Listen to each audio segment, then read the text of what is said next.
Hello, welcome back to my channel. আজকে নিয়ে এসছি একটা ভীষণ মানে ইন্টারেস্টিং রেসিপি। যদিও এটা অনেকের বাড়িতেই হয়, এটা কোনো বিশাল ব্যাপার না। তো এখানে দেখতে পাচ্ছ যেটা গেছে তেলে গরম মশলা, তেজপাতা, জিরা, পেঁয়াজ। রান্নাটা কি হচ্ছে তার আগে ইনগ্রিডিয়েন্টগুলো দেখিয়ে নিই। এখানে আছে জাস্ট হাফ করে রাখা কিছু টমেটো, এখানে আছে মোটে 4টে পেঁপের পিস, ঠিক আছে। আচ্ছা, এটা হচ্ছে পেঁয়াজ, রসুন, আদা অ্যান্ড কাঁচা লঙ্কা লাল লাল ছোটো ছোটো, সেগুলো পেস্ট। এটা একটা দইয়ের ছাঁচ বানানো, ঠিক আছে।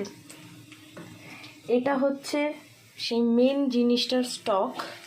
আর সেই মেন জিনিসটা কি, সেটা হচ্ছে হাসিনো কান সেহেনশাহ মাটন। আর এটা হচ্ছে আলু ভেজে রাখা। তো চলো একটার পর একটা দিই আর দেখিয়ে দিই 3 মিনিটে কী করে মাটন হয়। হা হা হা। আচ্ছা, এখানে আমি দিয়ে দিয়েছি বাটা মশলাটা, ঠিক আছে।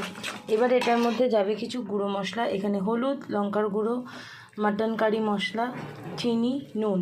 এটার ভিতর আমি স্টকটা দিয়ে দেবো, অল্প অল্প স্টকটা দিয়ে এটাকে একটা পেস্ট বানিয়ে আমি দিয়ে দেবো। সো মশলা এখানে ফুটে এসছে, এবার মিশিয়ে দেওয়ার পালা মাটনে।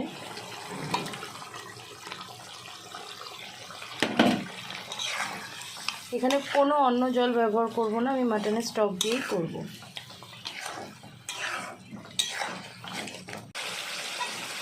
দেখতেই পাচ্ছ জল অনেকটা শুকিয়ে গেছে, ইভেন মাঝখান দিয়ে ফুটো ফুটো হয়ে হাওয়া বেরোতে শুরু করেছে। এখন আমি দিয়ে দেবো দইয়ের ছাঁচটা। স্পেসে চেপে বসার মতন যারা আগে থেকে প্রেশার কুকারে উঠে বসে গেছে তারা হচ্ছে আলু, রসুন, টমেটো আর চারকোয়া পেঁপের টুকরো। এবারে এটা আরেকটু শুকিয়ে আসবে, দেন এটা টোটালটা যাবে এখানে, আর যাবে পুরো মাংসের স্টকটা। এবার চলো দেখা যাক কি হয় লাস্ট ফিনিশিং। একের পর এক স্পেসে উঠে গেছে, স্পেস এখন রেডি। এবার দেখা যাক এখান এই রকেট মুখে গিয়ে ফাটে কিনা। একেবারে পাতে এসে দেখা হচ্ছে। এই হলো মাটনের ফাইনাল লুক। সেদ্ধ হয়েছে, সুন্দর হয়েছে খেতে, স্মেলটাও ভালো বেরিয়েছে।